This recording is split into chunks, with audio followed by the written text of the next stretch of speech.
Welcome back, welcome back. On Sunday, Russia will go to the polls to elect a new president.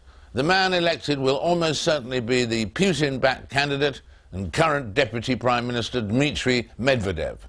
Many believe that these elections will be neither free nor fair, and that it will be Mr. Putin, who looks set to be the new Prime Minister, who will continue to wield the real power in Russia.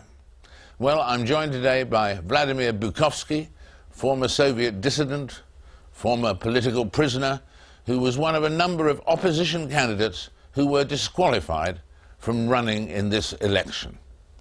Just a word about that. What happened there? How were you disqualified from this election? Oh, they have such a complicated election law, unbelievably. I mean, they disqualified me because I have a dual citizenship, and that because for the last 10 years I was not living in Russia.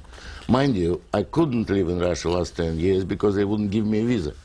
Right. So that's very good. Yeah. So, and the procedure they invented for these kind of things, particularly for independent candidate, is unbelievably complex. You're supposed to collect 2 million signatures in 2 weeks for 50,000 from each region, subject of federation, and you're supposed to do this and that, and altogether it's completely impossible. So I was actually happy that they disqualified me on the earlier stages and I didn't go to collect 2 million signatures. Well, let's go back for a moment, because what people may remember or may not remember, but is that you were arrested, detained, imprisoned 4 times, was it? Yeah. By the communist regime. Yes? That's right, yes. Yeah. Altogether about 12 years I spent in different institutions.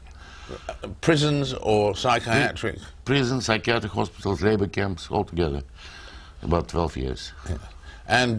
And were you tortured and things like that, or not? Well, it depends on your definition of what torture is.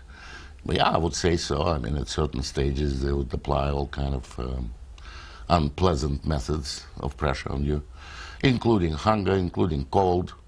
You could be locked up in unheated solitary confinement cell during the winter when it's minus 25 outside, and the outside wall is covered with ice, and you are not supposed to have any warm clothes, so you just have to be there for 15 days. Well, having had those sort of experiences, you must have been ecstatic. By this time you were deported and you were in England, but you must have been ecstatic when the communist regime broke down. Oh yes, I mean that must have been a moment of joy and hope for you. Yeah, I even planted a tree in my garden. Did you? Is it still? Yeah, it's still blossoming. Oh, that's a good sign. But then when did you start to fear that that this new young fledgling democracy was not going to turn out the way you hoped? Well, almost immediately as it was collapsing, I became apprehensive that they don't have a stomach for looking into the past.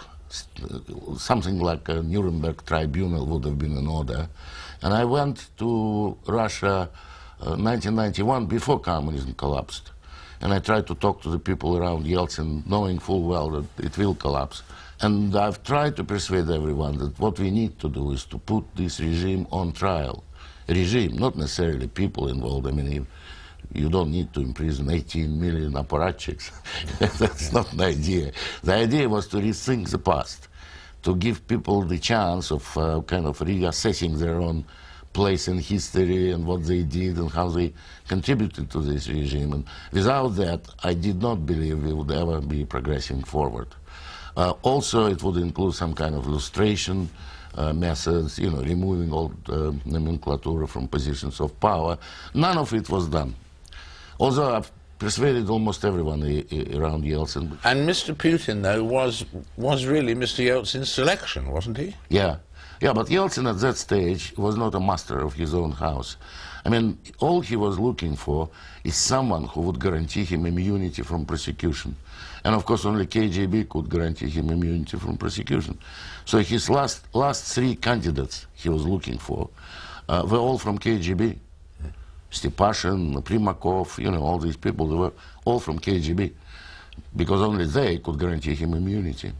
Why is Mr. Putin so popular in Russia? I don't think he is. I mean, in Russia but today, all the polls suggest it. well, the polls in Russia. I mean, opinion polls, even opinion polls, you don't trust them. No, of course not. I mean, in a country where people can be persecuted for their opinions, and they are, we do have political prisoners again, few dozens of them. In a country where people are persecuted for expressing their opinion, relying on any opinion polls is stupid. People don't say what they think. They're scared. They would say what you want them to say.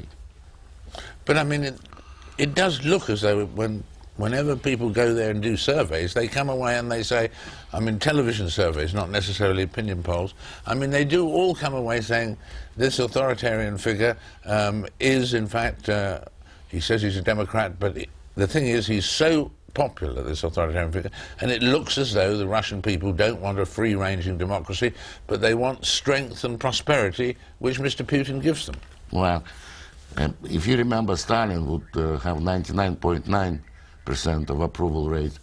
Brezhnev would have more or less the same. It means nothing in a situation where the country is not free. Well, he was popular at the beginning, in the year 2000, with the war in Chechnya. They artificially started, people feeling threatened and rallying behind the leader. Then, yes, his first elections were fair. But the second elections already were rigged. And now we don't expect anything but a complete rigging, complete cheating.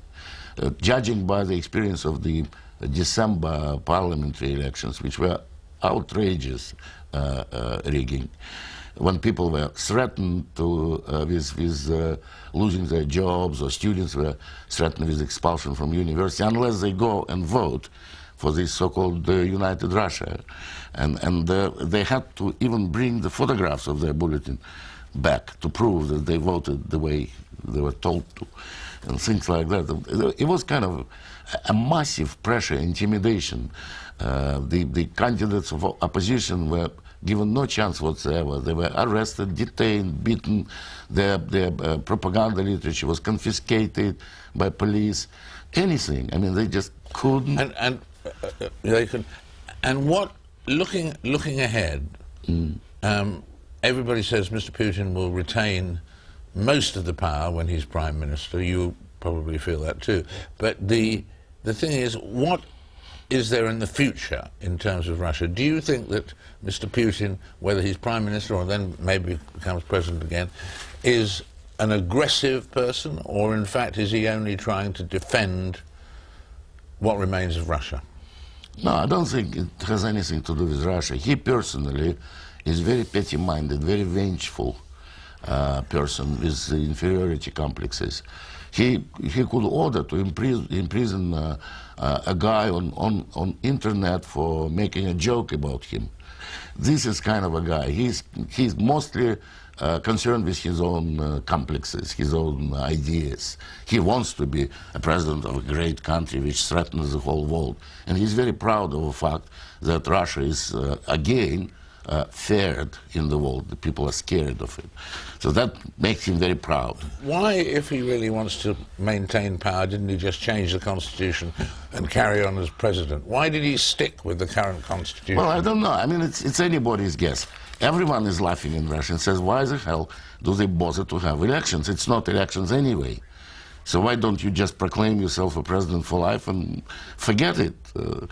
I don't know. He wants to pretend that he's still kind of a democratically elected leader, although no one believes in it. Even observers, international observers, are not going to attend because they were given ridiculous quotas. Something like 50 from OSCE, 50 people for the entire country, coming 3 days before election. They wanted to come at least 2 months in ahead to see how campaign is going. Now they were given to come 3 days before elections and only 50 people, so they refused to come. Well, thank you very much. I gather from what you're saying that if you were in Russia, if you got a visa and you were in Russia, you probably wouldn't vote for Putin. No, definitely. Okay, thanks a lot there. Thanks a lot. Mr. Bukovsky there, much appreciated. And that's it for this week. Do join me again in 7 days' time when we can predict that Mr. Putin will indeed be probably Prime Minister of Russia. But anyway, Frost Over the World, a week from now. Bye-bye for now.